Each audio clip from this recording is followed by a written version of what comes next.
சாய்க்குட்டி channel நேயர்களுக்கு எனது அன்பான வணக்கங்கள். இன்னைக்கு நம்ம பார்க்க போகிற பதிவு என்னன்னா கல் உப்பு பரிகாரம். கல் உப்புனாலே நம்ம மகாலட்சுமி தாயாரோட அம்சமானதான் கல் உப்பு. கல் உப்பு பரிகாரம் நம்ம எதுக்காக செய்யணும்? நம்மளோட பணக்கஷ்டத்தை பரிகாரம் மூலியமாக நம்ம மகாலட்சுமி தாயார்கிட்ட நம்ம சொல்ல போகிறோம். இந்த பரிகாரத்துக்கு நமக்கு தேவையானது கண்ணாடி பவுல், பிளாஸ்டிக் பவுல் எடுக்கக்கூடாது. கண்ணாடி பவுல் இல்லைன்னா பீங்கான் பவுல் இல்லைன்னா அகல், மண்ணால் செய்த அகல் எடுத்துக்கோங்க. பிளாஸ்டிக் பவுல் எடுக்கக்கூடாது, சில்வர் பவுல் எடுக்கக்கூடாது. கண்ணாடி, பீங்கான் இல்லைன்னா அகல், இந்த மூணில் ஒன்று எடுத்துக்கோங்க. அந்த பவுல் நிறையா நீங்கள் கல் உப்பை தழும்ப எடுத்து வச்சுக்கோங்க. அந்த கல் உப்போட நம்ம சேர்க்க போகிறது கிராம்பு. மகாலட்சுமிக்கு அம்சமானது கிராம்பு, கல் உப்பு ரெண்டுமே மகாலட்சுமி தாயாருக்கு உகந்தது. அந்த கிராம்பு, அந்த பூ மேலே இருக்குல்லையா, அந்த பூ உடையக்கூடாது, உடையாமல் எல்லாமே கரெக்டாக இருக்கணும். அந்த கிராம்பு 9 கிராம்பு எடுத்துக்கோங்க.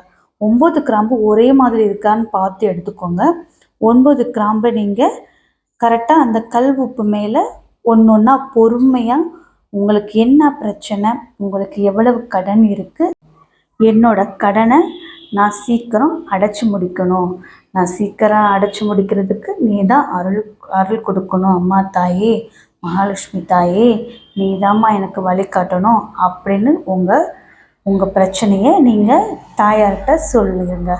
சொல்லிகிட்டே நீங்கள் அந்த கிராம்பை வச்சுட்டே வாங்க. இந்த கிராம்பை வைக்கும்போது மகாலட்சுமி தாயார்கிட்ட உங்கள் வேண்டுதலை மனமுருகி நீங்கள் சொல்லிகிட்டே வாங்க. உங்கள் வேண்டுதல் நீங்கள் சொல்லும்போது இந்த பரிகாரத்தில் உங்கள் வேண்டுதல் என்னவோ அந்தது மட்டும்தான் இருக்கணும். கவனம் அங்கிட்டு இங்கிட்டுன்னு இருக்கக்கூடாது. இந்த பரிகாரத்தை நீங்கள் யாருக்கிட்டையும் பக்கத்தில் வச்சுக்கிட்டு செய்யக்கூடாது. நீங்கள் மட்டும்தான் இருக்கணும். யாரையும் பக்கத்தில் வச்சுட்டு செய்யாதீங்க. நீங்கள் மட்டும் வீட்டில் இருந்து இந்த பரிகாரத்தை செய்யுங்க. இதை கிராம்பை வச்சு முடிச்சிட்டிங்களா?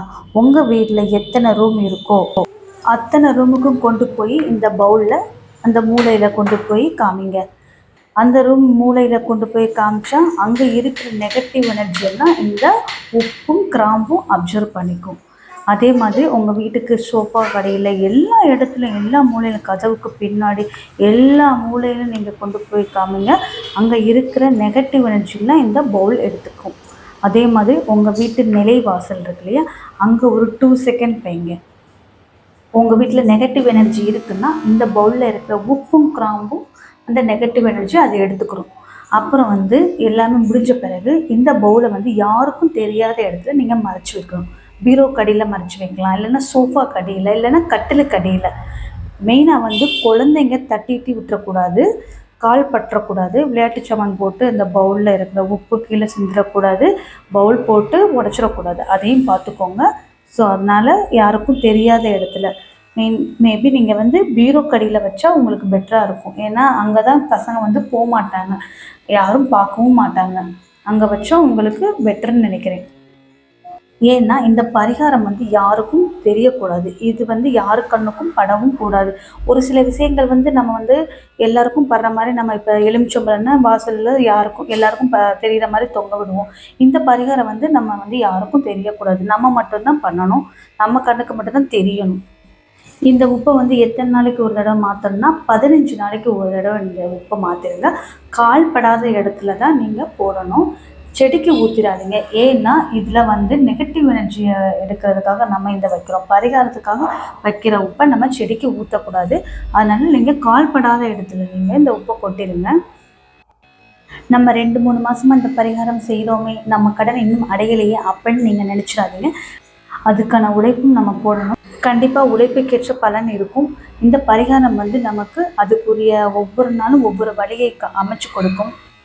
தொழில் செய்கிற இடத்துல நம்ம வைக்கலாமான்னு கேட்டிங்கன்னா கண்டிப்பாக தாராளமாக இதை தொழில் செய்கிற இடத்துலையும் வைக்கலாம். கண்டிப்பாக உங்களுக்கு 6 மாதத்துலேயே உங்களுக்கே ஒரு டிஃப்ரென்ஸ் தெரியும். தொழில் நல்ல முன்னேற்றம் அடைகிறது, ஆட்டோமேட்டிக்காக வளர்ச்சி அடைகிறது உங்களுக்கே தெரியும். இந்த உப்பு நெகட்டிவ் எனர்ஜி எடுக்க நமக்கு பாசிட்டிவ் எனர்ஜி மட்டும்தான் இன்க்ரீஸ் ஆகும். பாசிட்டிவ் வைப்ஸ் கிடைக்க நமக்கு எல்லாமே பாசிட்டிவாக தான் இருக்கும். இன்னொன்று வந்து நம்ம இந்த உப்பை வந்து ஓடுற தண்ணியில் விட்டணும். ஆனால் செடிக்கு மட்டும் நீங்கள் ஊற்றாதீங்க. ஏன்னா இது வந்து பரிகாரத்துக்கு செய்கிறதுனால நம்ம வந்து செடிக்கு ஊற்ற வேணாம். ஓடுற தண்ணி, சப்போஸ் ஓடுற தண்ணியில் விட முடியலன்னா நீங்கள் உங்கள் வீட்டு சிங்க்கில் கூட நீங்கள் ஊற்றலாம். இந்த வீடியோ உங்களுக்கு யூஸ்ஃபுல்லாக இருந்துச்சுன்னா ஒரு லைக் போட்டுருங்க. தேங்க்யூ.